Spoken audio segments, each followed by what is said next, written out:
زنارا دارم، شکرم که یک سمبوسه پاک 14 ساله شیرچایی مزدار دارم نوش جان نفرش. و قرآن اگه سرتان خبر باشه مال برم خدا خودکشی کنم. آلماره چی؟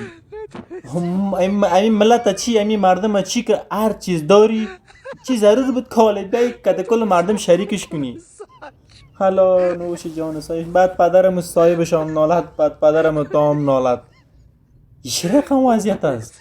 یک سابقه بود همین شرم بود حیا بود این اثر از دنیا شرم و حیا کوچ کرده بیخم تو ایران دیگه معرفی میکنن دیگه ایشون دیگه معرفی میکنن. این چه رقم از بلی آز قرآن یا پاک پروردگارا این چه رنگ این چه قسم حالت از دیم خداوند من میگه نه الله چی بگویم به خدا دیگه بسیار بیعقل هستی.